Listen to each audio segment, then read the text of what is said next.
जी जुड़े हुए हैं। बहुत स्वागत है आपका कार्यक्रम में शांत प्रकाश जी।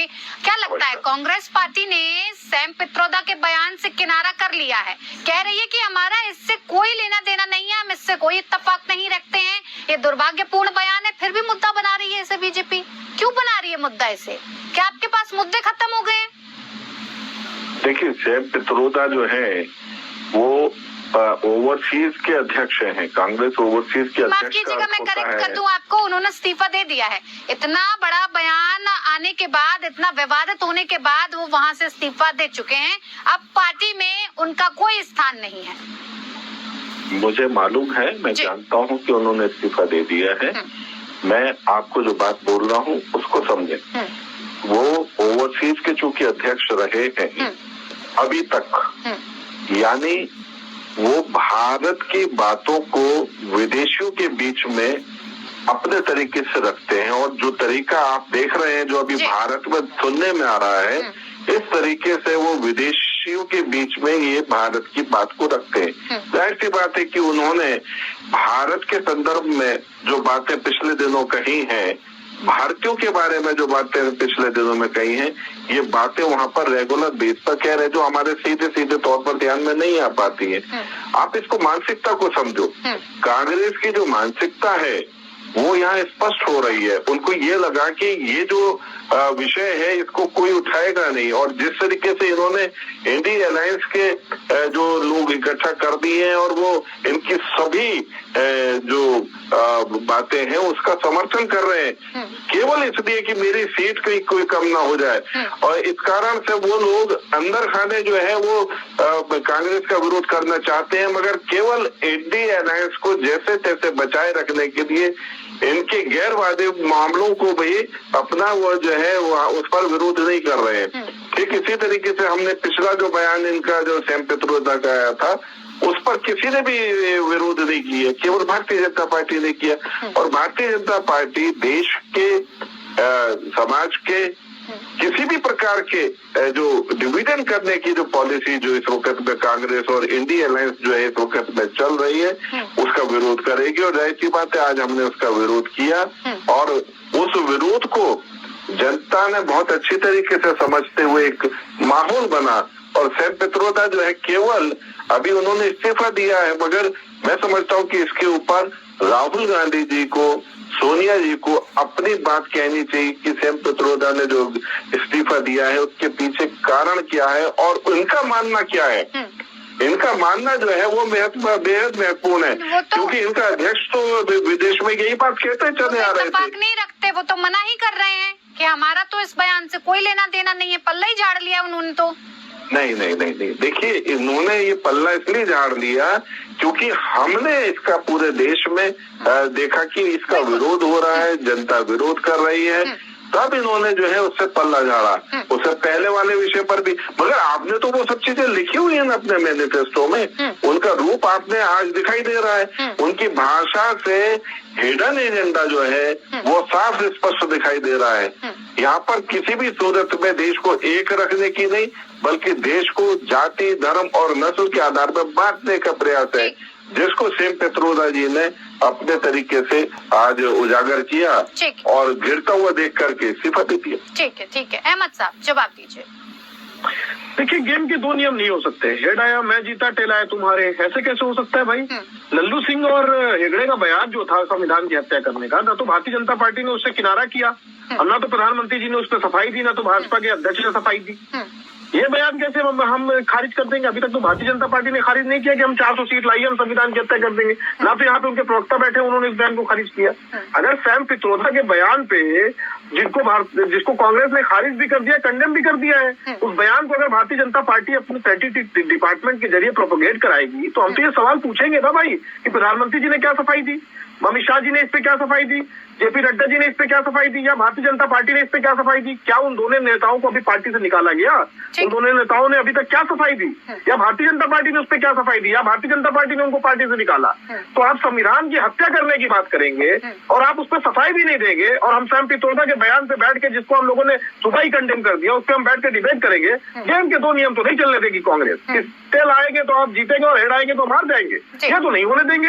और भारतीय जनता पार्टी को अभी जवाब देना चाहिए, क्या वो लल्लू सिंह और हेगड़े हेगड़े के बयान से सहमत है, और सहमत नहीं है तो उसको कंडेम क्यों नहीं कर रहे हो? जेपी नड्डा जी ने अभी तक सफाई क्यों नहीं दी? ठीक है, जवाब ले लेते हैं। तो बताना पड़ेगा ना ये भारतीय जनता पार्टी के लोगों ने कि ये अपना नियम अपने से बनाएंगे, अपने लिए एक नियम रहेगा, हमारे लिए दूसरा नियम हो जाएगा। ठीक है, जवाब ले लेते हैं जी। कि राहुल गांधी जी ने अभी कहा, राहुल गांधी छोड़िए, पहले ये बताइए जो मैं सवाल कर रहा हूँ। स्पेशल कमीशन बनाएंगे, सुपर कमीशन बनाएंगे, और राम मंदिर के मामले पर जो डिसीजन है हम उसको पलट देंगे। सवाल पूछा जा रहा है यहाँ पर एकदम क्लियर हुआ कि राहुल गांधी जी की मानसिकता क्या है, और वो किस तरीके से सुप्रीम कोर्ट के इस नियम पर जिसके आधार पर ये मंदिर का निर्माण हुआ है उस पर वो क्या विचार रखते हैं। यहाँ मतलब आप मानसिकता को देखो किस तरीके से राहुल गांधी जी जो है ना वो बात कहना चाह रहे हैं। देखिए शांत प्रकाश जाटव जी वो कह रहे हैं कि आप कार्रवाई की बात करते हैं तो भारतीय जनता पार्टी ने कितनी कार्रवाई की? इस तरह की बयानबाजी तो दोनों तरफ से चलती है। चुनाव आयोग ने तो साफ साफ कहा है कि इस तरह के आपत्तिजनक बयानों को आप न दोहराएं, आप ऐसे बयान ना दें, निजी तौर पर बयान ना दें। राहुल गांधी जी ने कहा, इसके बारे में क्या कहेंगे आप इनसे जो अभी बोल रहे हैं इनसे पूछे कि राहुल गांधी जी ने जो ये बयान दिया है इस पर इनका क्या कहना है कि हम एक स्पेशल सुपर कमीशन बनाएंगे और जो नियम जो राम मंदिर पर जो निर्णय हुआ उसको बदल देंगे। पहले उनके सवाल का जवाब दे दीजिए, फिर मैं पूछती हूँ। शांत प्रकाश जाटव जी पहले उनके सवाल का आप जवाब दे दीजिए, फिर मैं उनसे भी सवाल दे दूँ। उन्होंने जो बयान दिया है जाहिर सी बात है कि उसका कोई महत्व नहीं है। 128 से ज्यादा संविधान में अभी तक संशोधन किए जा चुके हैं। इस प्रकार की बातें कहना उसका कोई लॉजिक नहीं है, कोई संविधान नहीं बदला जा रहा। मगर सुपर कमीशन बनाने की जो बात है वो जो राहुल गांधी जी ने एक पार्टी के बहुत जिम्मेदार और प्रधानमंत्री के उम्मीदवार हैं, वो प्रधानमंत्री के दौर में है, तो वो ये कह रहे हैं कि मैं सुपर कमीशन बनाऊंगा और मंदिर जो है, मंदिर का जो निर्णय हुआ है उसको मैं बदल दूंगा।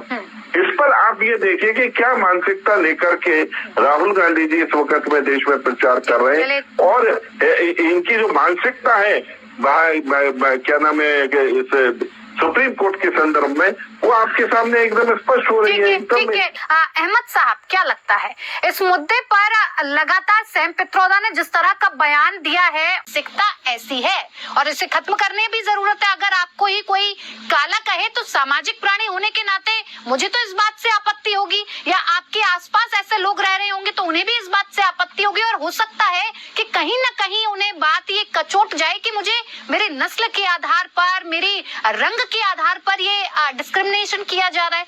आपको लगता है कि जनता के बीच में सैम पित्रोदा के बयान ने आपको एक बड़ी मुसीबत में डाल दिया है? देखिए, हमें कोई मुसीबत में नहीं डाला है।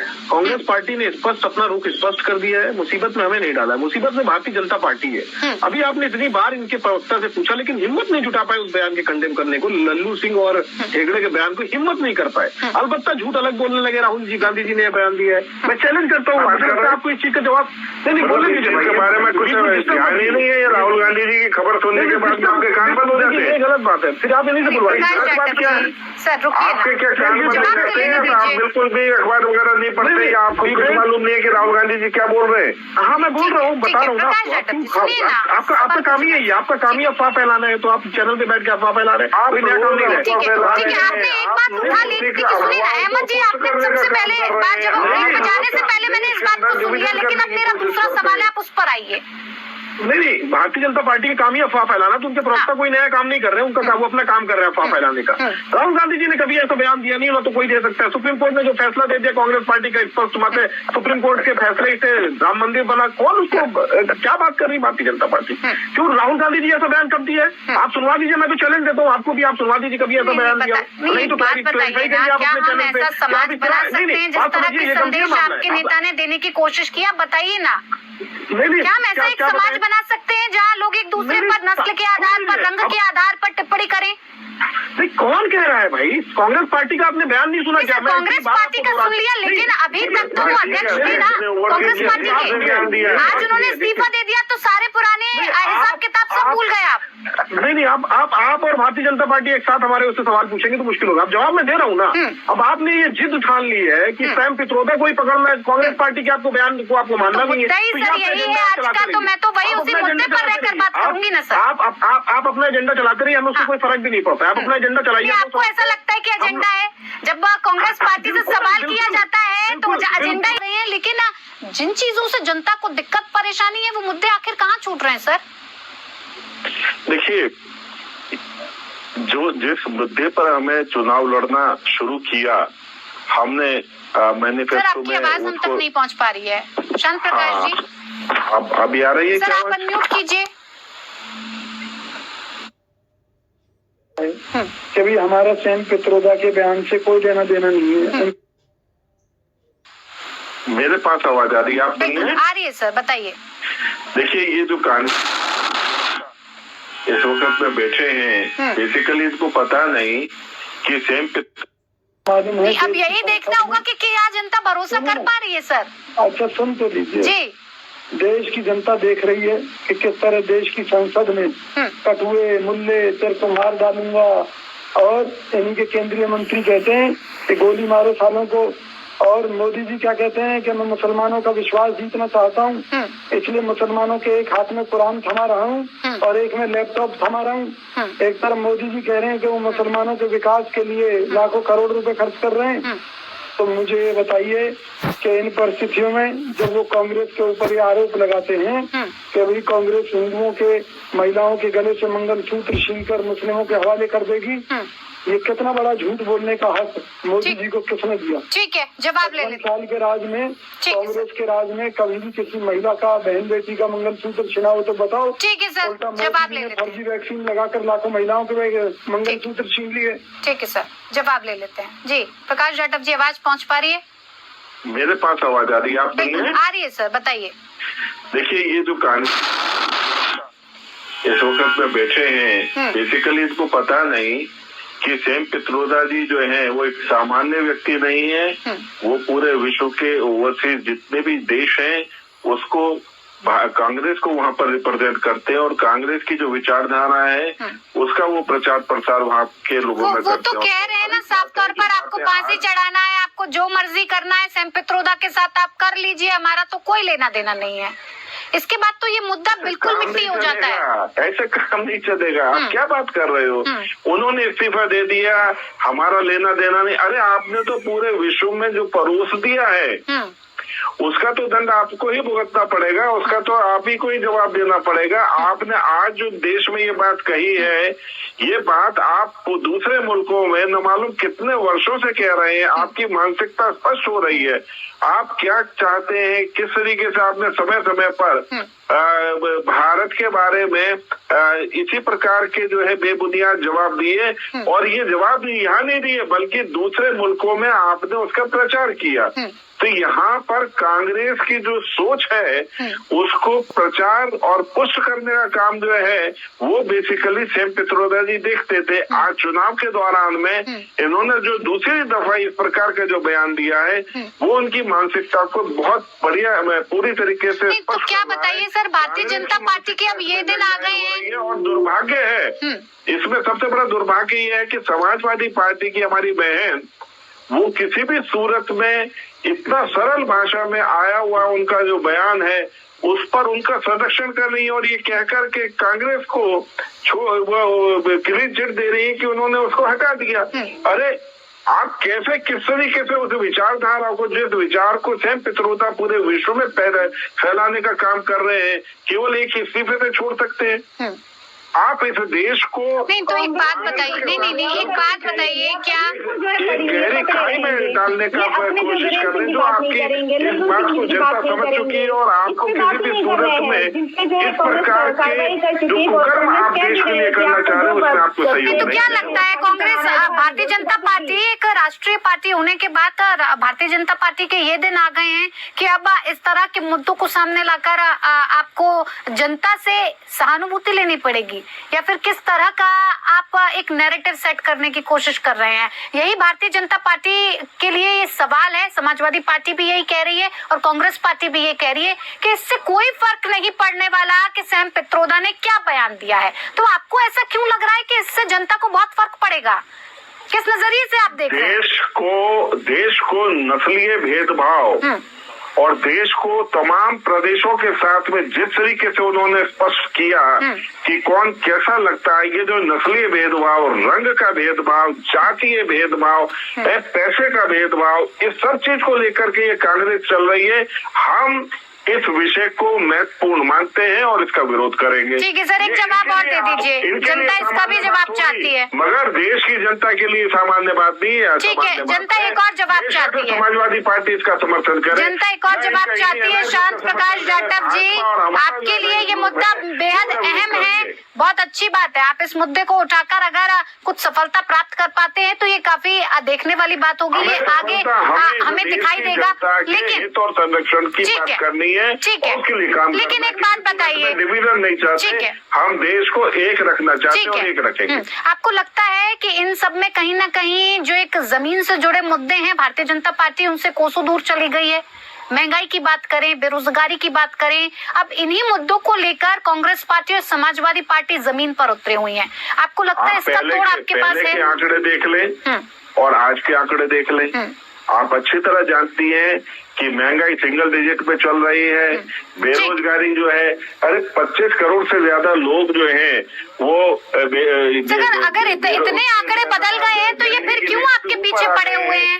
तमाम प्रयास जो है वो भारतीय जनता पार्टी मोदी सरकार कर रही है, लगातार इस पर काम हो रहा है, बेहतर से बेहतर जो है। क्या काम हो रहा है सर? एक आध गिना दीजिए सर, हमें भी पता चल जाए क्या काम हो रहा है, क्या काम हो रहा है? 1,63,00,000 पिछले वर्ष में प्रोविडेंट फंड के नए कर्मचारियों ने जो है अपने पंजीकरण कराए, यानी ये जो 1,63,00,000 जो नए पंजीकरण हुए, इतने रोजगार मिले। और ये वो रोजगार है वो जो सीधे तौर पर जो है ना उन्होंने प्रोविडेंट फंड में पंजीकरण कराया। आज से पहले पेट्रोल डीजल के दाम इतने ही थे जितने आपकी सरकार में? किसी भी सूरत में कोई कोताही जवाब दीजिए ना। शांत प्रकाश जाटव जी, सवाल भी सुनिए फिर जवाब दीजिए। जिन लोगों के पास मकान नहीं, उनको पक्के मकान दिए जा रहे हैं।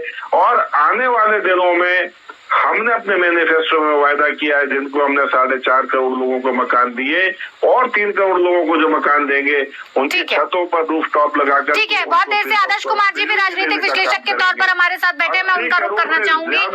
आदर्श जी, क्या लग रहा है? आपने सभी की बातों को सुना, आपको लगता है इस बयान के बाद किसी भी पार्टी को डेंट नहीं पड़ रहा है, चाहे वो समाजवादी पार्टी हो या कांग्रेस? क्यों नहीं करते मोदी जी? ठीक है सर, जवाब दीजिए शांत प्रकाश जाटव जी, फटाफट से 30 सेकंड के अंदर अपनी बात खत्म कीजिए। किसी भी सूरत में ये अपने आप को बचाना चाह रहे हैं, मैं नहीं समझता कि जो है ये किसी भी सूरत में जो है उनके इस बयान से बच सकते हैं।